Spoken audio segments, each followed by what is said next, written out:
কেমন আছো আমার মধ্যরাতের বন্ধুরা? আমি তোমাদের বন্ধু আর জে সুকান্ত। আজকের কাহিনীটা কোনো গ্রাম বা নির্জন রাস্তার নয়। আজকের কাহিনী এই যান্ত্রিক শহরের, যে শহর রাতে ঘুমায় না, বরং রাতের অন্ধকারে এই শহরের উঁচু উঁচু বিল্ডিংগুলোতে শুরু হয় এক অন্যরকম জীবন। আমার কাছে আজকের এই দীর্ঘ মেলটি পাঠিয়েছেন সুব্রতবাবু। তিনি একটি নামকরা মাল্টিন্যাশনাল আইটি সাপোর্ট কোম্পানির HR ম্যানেজার হিসেবে চাকুরিরত আছেন। তাদের অফিসটা শহরের এক নামী বিজনেস পার্কের 20 তলায় অবস্থিত।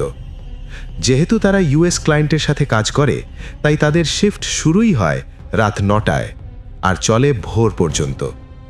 সুব্রতবাবু ইমেলে লিখেছেন, সুকান্তদা, আমরা লজিক আর ডেটা নিয়ে কাজ করি। ভূত প্রেত বা অলৌকিক কিছুতে বিশ্বাস করা আমাদের পেশার বাইরে।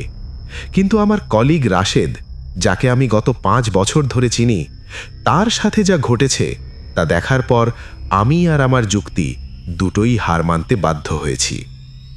কাহিনীটা শুরু হয়েছিল মাস 3 আগে। রাশেদ ছিল আমাদের টিমের সবচাইতে শান্ত আর পরিশ্রমী ছেলে। সে কাজ করত নেটওয়ার্ক সিকিউরিটি বিভাগে।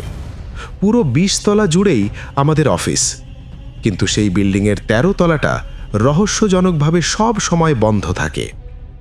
বিল্ডিংয়ের মালিকপক্ষ বলে ওখানে কিছু টেকনিক্যাল সমস্যা আছে, তাই কোনো কোম্পানিকে ওটা ভাড়া দেওয়া হয় না। এমনকি লিফটের প্যানেলেও 13 নম্বর বাটনটা কাজ করার কথা নয়। এক রাতে, সময় তখন প্রায় 2:30টে, রাশেদ কফি খাবার জন্য 20 তলার ব্রেক রুম থেকে লিফটে করে নিচে নামছিল। লিফটে ও একাই ছিল। হঠাৎ ও লক্ষ্য করল লিফটটা কোনো বাটন ছাপা ছাড়াই 13 তলায় গিয়ে থেমে গেল। রাশেদ অবাক হলো। ও জানতো এই তলাটা সিল করা। লিফটের দরজাটা ধীরে ধীরে খুলে গেল। বাইরে ঘুটঘুটে অন্ধকার, কোনো লাইট নেই। শুধু করিডোরের শেষ মাথায় একটা লাল রঙের এমার্জেন্সি লাইট জ্বলছে। রাশেদ ভাবল হয়তো কোনো যান্ত্রিক ত্রুটি। ও বারবার ক্লোজ বাটন টিপতে লাগলো। দরজাটা বন্ধ হওয়ার ঠিক আগের মুহূর্তে লিফটের ভেতরে থাকা ওয়েট ইন্ডিকেটর বা ওজন মাপার ডিসপ্লেটার দিকে ওর নজর গেল। লিফটের ভেতরে রাশেদ একাই ছিল। ওর ওজন 70 কেজি, কিন্তু স্ক্রিনেও দেখল ওজনটা লাফিয়ে 130 কেজি হয়ে গেল। যেন রাশেদ একা নয়, দরজা বন্ধ হওয়ার ঠিক আগে ওর ঠিক পাশে কেউ একজন লিফটে ঢুকে দাঁড়িয়েছে। রাশেদ ভয় পেলেও নিজেকে বোঝালো সেন্সরে কোনো সমস্যা হয়েছে। ও 20 তলায় ফিরে এসে আমাকে ঘটনাটা হাসতে হাসতে বলেছিল। আমিও হেসে উড়িয়ে দিয়েছিলাম। আমি ওকে বলেছিলাম, রাশেদ, রাত জেগে কাজ করে তোমার মাথাটা মনে হয় গেছে। কিন্তু এরপর থেকে ঘটনাগুলো নিয়মিত হতে শুরু করল। রাশেদ প্রায়ই বলতো, সুব্রতদা, যখনই আমি রাত 12টার পর লিফটে নামি, লিফটটা 13 তলায় থামবেই, আর প্রতিবারই আমার ঠিক পাশে কেউ এসে দাঁড়ায়। আমি তাকে দেখতে পাই না, কিন্তু আমি অনুভব করতে পারি আমার পাশে কেউ একজন জোরে জোরে নিঃশ্বাস ফেলছে। রাশেদের এসব কথা আমার কাছে খুব হাস্যকর মনে হয়, যদিও বা আমি ওকে খুব একটা বুঝতে দিতাম না। তবে ওই ঘটনার পর রাশেদ ধীরে ধীরে বদলে যেতে লাগলো। ও সবসময় কেমন যেন অন্যমনস্ক থাকত। একদিন মাঝরাতে আমি ওর কিউবিকেলের পাশ দিয়ে যাচ্ছিলাম। দেখলাম রাশেদ কাজ করছে না। সে স্ক্রিনের দিকে তাকিয়ে আছে এবং বিড়বিড় করে কার সাথে যেন কথা বলছে।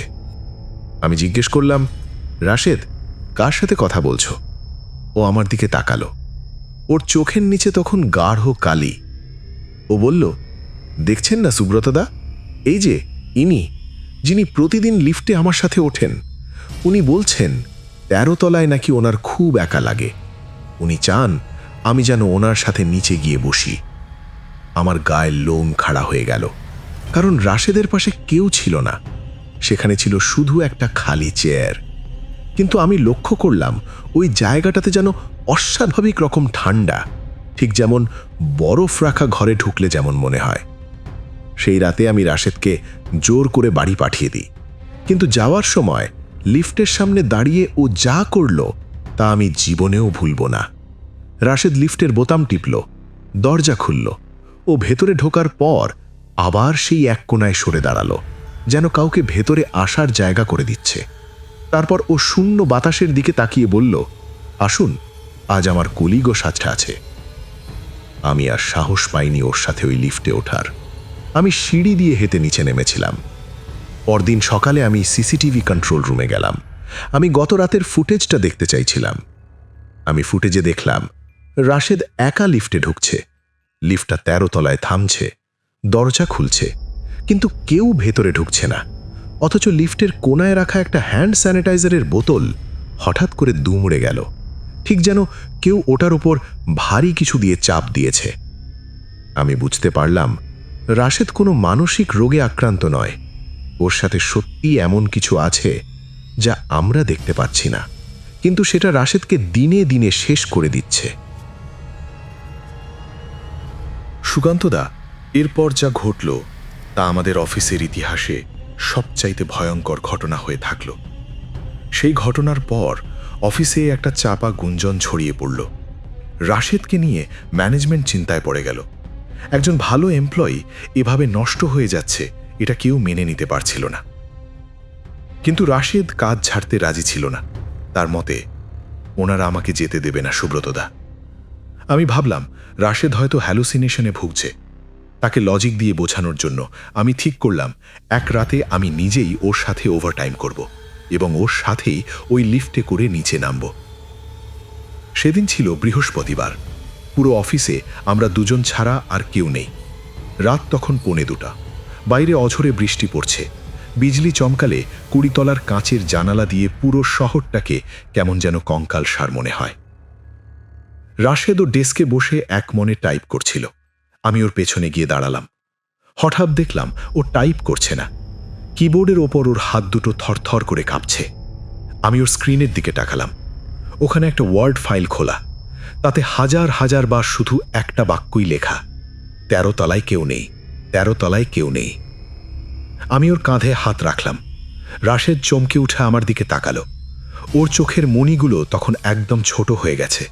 সে ফিসফিস করে বলল, সুব্রতদা, আজ ওনারা খুব রেগে আছে। আজ আপনি সাথে না গেলেই ভালো হতো।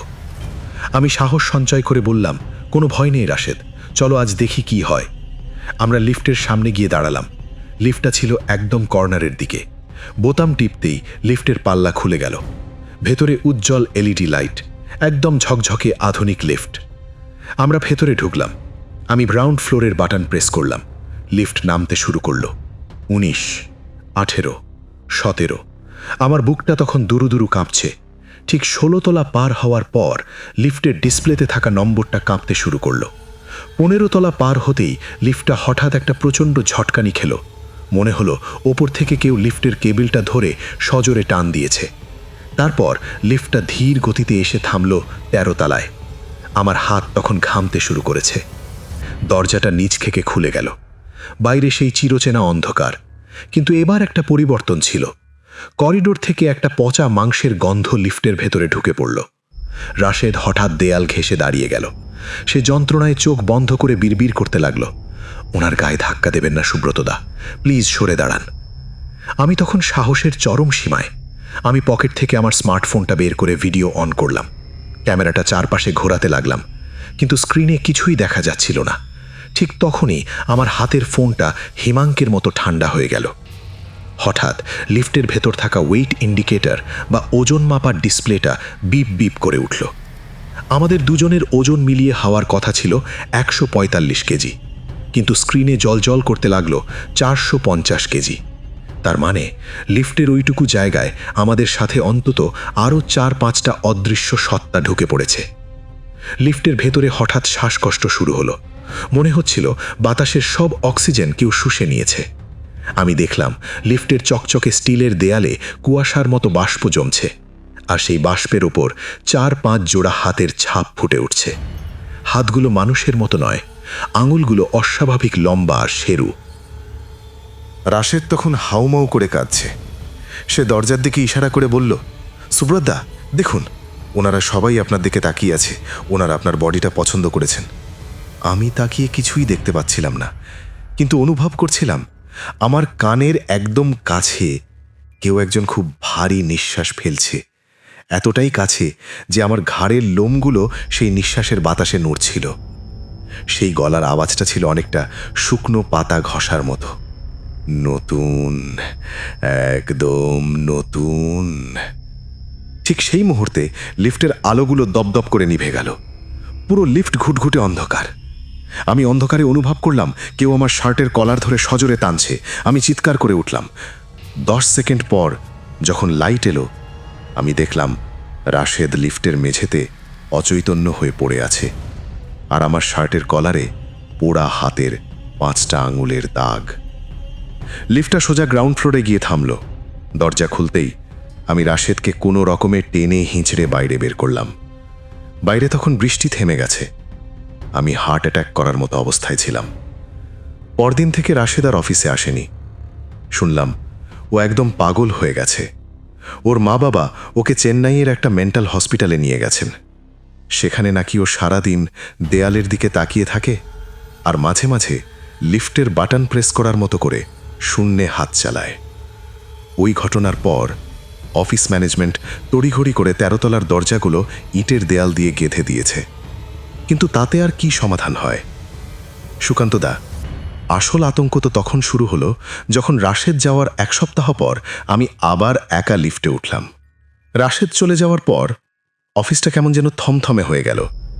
টের পাচ্ছিলাম ওই 20 তলা বিল্ডিংয়ের দেয়ালে দেয়ালে এখন শুধু ভয় বাস করে। ম্যানেজমেন্ট 13 তলাটা সিল করে দিলেও অশরীরী সেই উপস্থিতিগুলো যেন পুরো বিল্ডিংয়ে ছড়িয়ে পড়েছিল। রাশেদকে ছাড়াই আমাকে নাইট শিফট করতে হচ্ছিল, কারণ অফিসের কাজ তো আর থেমে থাকে না। কিন্তু একা কাজ করার সময় মনে হতো পাশের কিউবিকাল থেকে কেউ কিবোর্ড টাইপ করছে। তাকালে দেখতাম সব শুনশান, কেউ নেই। তার কিছুদিন পর ঘটল আর এক ভয়ঙ্কর ঘটনা। সেদিন ছিল মাসের শেষ শুক্রবার। অফিসের কাজ শেষ করতে করতে রাত প্রায় 3টে বেজে গেল। সারা বিল্ডিংয়ে আমি ছাড়া আর কেউ নেই। নিচে শুধু একজন সিকিউরিটি গার্ড মেইন গেটে বসে আছে। আমি ল্যাপটপ ব্যাগটা কাঁধে নিয়ে লিফটের দিকে এগোলাম। মনের ভেতর একটা কুডাক দিচ্ছিল। বারবার মনে হচ্ছিল আজ সিঁড়ি দিয়েই নেমে যাই, কিন্তু 20 তলা সিঁড়ি ভেঙে নামার মতো এনার্জি তখন আমার ছিল না। আমি লিফটের বাটন টিপলাম। লিফটটা 19 তলা থেকে উঠে এলো। দরজা খুলতেই আমি ভেতরে ঢুকলাম, কিন্তু ভেতরে পা রাখতেই আমার নাকে এলো সেই পচা মাংসের গন্ধ। গন্ধটা আগের চেয়ে অনেক বেশি তীব্র। আমি ভয়ে ভয়ে জি বাটনটা প্রেস করলাম। লিফটটা নামতে শুরু করলো। 20, 19, 18। প্রতিটি তলা পার হওয়ার সময় আমার হার্টবিট বেড়ে যাচ্ছিল। আমি মনে মনে প্রার্থনা করছিলাম যেন 13 তলায় লিফটটা না থামে, কিন্তু আমার প্রার্থনা কাজে দিল না। ডিসপ্লেতে যখন 13 নম্বরটা ভেসে উঠল, লিফটটা এমনভাবে ঝামড়িয়ে থামল যে আমি ভারসাম্য হারিয়ে পড়ে যাওয়ার মতো। দরজাটা খুলে গেল। বাইরে সেই ইটের দেয়াল, যা কিছুদিন আগে গেঁথে দেওয়া হয়েছিল। কিন্তু আমি দেখলাম সেই ইটের দেয়ালের উপর দিয়ে টপ টপ করে কালো রঙের একটা তরল গড়িয়ে পড়ছে, আর দেয়ালটা যেন কাঁপছে। ঠিক যেন দেয়ালের ওপাশে শত শত মানুষ তাদের নখ দিয়ে ইটগুলো আঁচড়াচ্ছে। একটা খসখস শব্দ আসছিল যা আমার কানের পর্দা ছেড়ে দিচ্ছিল। আমি পাগলের মতো ক্লোজ বাটনটা টিপতে লাগলাম, কিন্তু দরজাটা বন্ধ হচ্ছিল না। হঠাৎ আমি অনুভব করলাম লিফটের ভেতর থেকে কেউ আমার পা দুটো চেপে ধরেছে। আমি নিচের দিকে তাকালাম, সেখানে কেউ নেই, কিন্তু আমার প্যান্টের ওপর 2টি হাতের ছাপ স্পষ্ট দেখা যাচ্ছিল। আমি বুঝতে পারলাম ওরা আমাকে আর নিচে নামতে দেবে না। ওরা আমাকে ওই 13 তলার ইটের দেয়ালের ভেতরে নিয়ে যেতে চায়, যেখানে ওরা বছরের পর বছর আটকে আছে। ঠিক সেই মুহূর্তে লিফটের ভেতরের আয়নাটার দিকে আমার চোখ গেল। আয়নায় দেখলাম আমার পেছনে দাঁড়িয়ে আছে রাশেদ, কিন্তু ও তো হাসপাতালে থাকার কথা। রাশেদের গায়ের চামড়াগুলো ঝুলে গেছে, ওর চোখ দুটো সাদা হয়ে গেছে। সে আমার কাঁধে তার হাড় সর্বস্ব হাতটা রাখল। সে ফিসফিস করে বলল, সুব্রতদা, পালাবেন না, এনারা খুব ভালো, এনারা শুধু একটু সঙ্গ চায়। আমি আর সহ্য করতে পারলাম না। আমি আমার ল্যাপটপ ব্যাগটা দিয়ে অন্ধের মতো বাতাসে মারতে লাগলাম।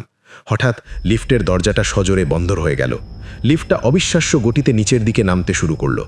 এত দ্রুত নামছিল যে আমার মনে হচ্ছিল লিফটটা ছিঁড়ে নিচে পড়ে যাচ্ছে।